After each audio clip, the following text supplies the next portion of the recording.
జీ5 app download చేసుకుని పూర్తి ఎపిసోడ్లని ఉచితంగా చూడండి. నేను కాపురానికొచ్చి 30 ఏళ్లు దాటుతోంది.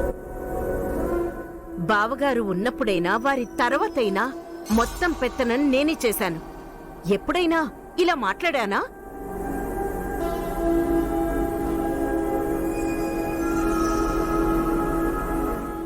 మనకు అవసరాలు రాలేదా? అవి తీర్చుకోలేదా? నేనిలాగే అనుకున్నా ఈ ఆస్తి నిలబడేదా?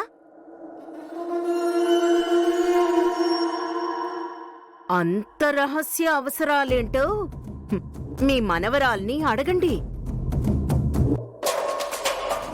నువ్వు కూడా అడగక్కా. రే శేఖర్, అడగరా? అత్తయ్య గారు, దయచేసి ఈ ఇష్యూని పెద్ద చేయకండి. మీ ప్రతి ప్రశ్నకి త్వరలోనే సమీకరంగా సమాధానం చెప్తాను. వదిలేయండి. ఎరా తారక్, నువ్వు ఎండివేగా, వదిలేసే సమస్యనా ఇది? శేఖర్ ఎండి కావాలి అంటే నిజంగా వీడి మీద ప్రేమే అనుకున్నా. కానీ అధికారం కోసం, సొంత అవసరాలు తీర్చుకోవటం కోసమని ఇప్పుడు అర్థమైంది. బుల్లెమ్మ చెప్పడం లేదంటే బావ విషయం లాంటి ఏదో ఇంకో బలమైన కారణం ఉండే ఉంటుంది.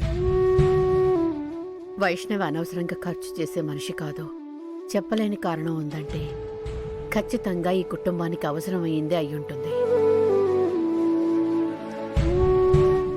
అంత అవసరమైన ఖర్చు అయితే చెప్పి తీసుకుంటే మాత్రం నిన్ను కాదని వాళ్ళెవరున్నారమ్మా?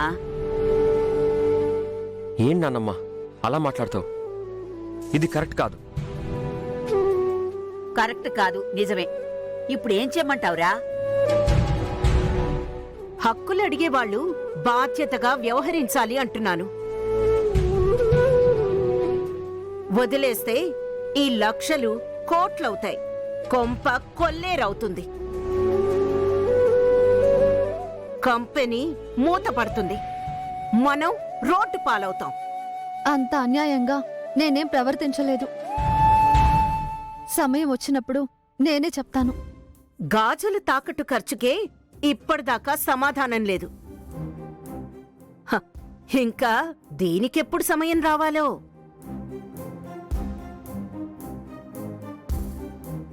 రేఖా డియర్, ఎప్పుడో అప్పుడు సమాధానం చెప్తానంటుంది కదా, వదిలేసాయి. సమర్థించండి. సంసారం వీధిన పడేదాకా సమర్థించండి. వచ్చి 4 రోజులు కాలేదు, అప్పుడే సొంత అవసరాల కోసం లక్షలాని అడిగిన వాళ్ళు దుర్మార్గులు. ఈవిడగారు సత్యవతి. నేను కష్టపడి పోగేస్తూ ఉంటా, నువ్వు పారబోస్తూ ఉండు. బాగోలేదు వైషు, ఇది అస్సలు బాగోలేదు.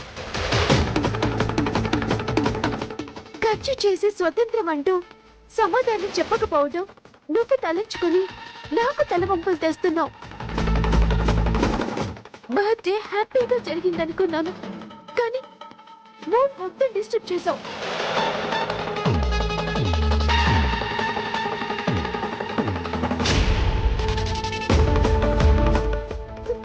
నా సంతోషాలు దూరం చేయటమే నీ ధ్యేయంలా ఉంది.